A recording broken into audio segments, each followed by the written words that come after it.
of it, even though we don't have trade union rights. But the reality is, are the trade union rights in this country worth having with all the anti-trade union legislation? And we don't take action willy-nilly. We do it if our members determine that they've had enough. And on certain issues, such as pensions and a variety of other issues, they'd had enough. In 2007, we took national strike action over a variety of issues, including safety, overcrowding and pay, and it was a very successful day. Now, we've been without our trade union rights since the Tories ripped them away from us in 1994 under the Criminal Justice Public Order Act. So for 19 years, we've effectively been devoid of having those rights. I've got to say, we've taken more action in the last 19 years than we've done in the preceding 70 years. So if that's anything to go by, because trade unionism wasn't born out of being compliant. It was born out of workers' struggles and workers fighting instead of hiding. That's the reality. Now the POA, as I've said in many forums, took Resolution 5 to the TUC last year. It seems quite a while ago now. And it wasn't to cause dissent amongst the trade union movement. It wasn't trying to be flash. It wasn't trying to do anything. What it was trying to do was pull everybody in the same direction. And I say that because no single trade union will win the argument by themselves.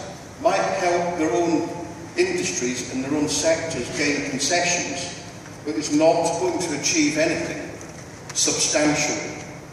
Because I'm not going to stand here and have a pop at any trade union or any general secretary or any of that, because in everybody's own sector, they're working wonders in order to tread water, because that's what they're doing in every sector.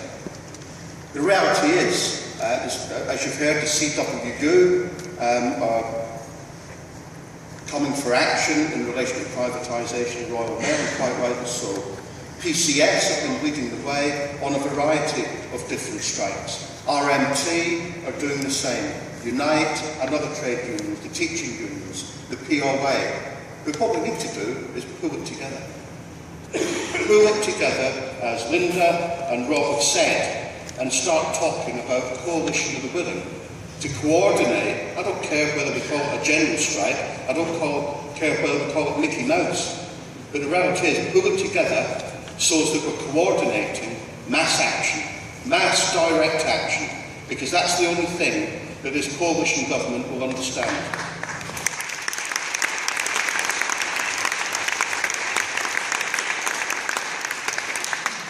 I haven't spoken about that austerity isn't working, because I'm not going to come here and insult all your intelligence. We know it's not working. We know what the problems are. But what we need is a resolution to those problems. Because I read an article by Kevin Maguire in last week's Daily Mirror, and he hit the nail on the head. What he actually said was that a Tory minister came up to him very smugly in conversation and said, "We're getting it away with it in this country, because we never expected such an easy ride. We expected much more." You actually look at what Brazil and Turkey have done, and Rob has explained that in relation to it. Sooner or later in this country will be a breaking point, and people will come together for that mass action. But I would much rather that the trade union movement were leading that action, not leaving it to students' groups or pensioners' groups. What we need to do is pull all those groups in and coordinate it as one. That's the reality, that's what we should be doing. And instead of building £250 million super jails in Wales, like we've just announced, what they should be doing is spending £250 million on keeping people out of prison in the first place.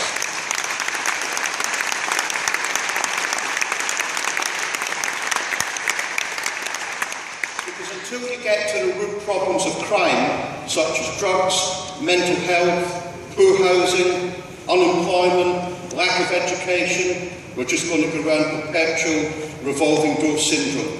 Now, I'm not making an excuse for people breaking the law, but that is some of the symptoms that we have in our society, and we should be ashamed of it. Lack of investment in affordable housing, the way we treat our elderly, and then we look for the Labour Party in opposition to be a credible opposition. And quite sadly and frankly, we're failing in that. And I say that as a Labour Party member. And I'm quite ashamed that we've got to keep coming here and different forums and saying, why is it that Ed Balls and Ed Miliband are apologetic for what's happening at this minute in time? Why is it that they're not offering us hope and an alternative and putting in a manifesto that they will get rid of the anti-trade union legislation once and for all, that they will put at the top of their agenda renationalisation of all the privatised industries that have gone out? Why has it become a dirty word to make those sort of promises? Why do they have to keep saying we agree with public sector pay freezes? Why do they have to say, well, in 2015, if we win the election, we may well have to stick with the austerity measures that the Tories have put in? That isn't what the British public want to hear. The British public want hope. They want hope for generations of the future. And I'm afraid Labour will be in wilderness unless they give us that hope for future generations. So they need to stop being apologetic. They need to set out an alternative policy and manifesto and get Britain back working and out of the hands of the bankers and the people that caused the problems in the first place.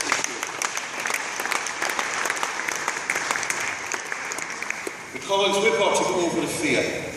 And I think Rob mentioned Nye Bevan before.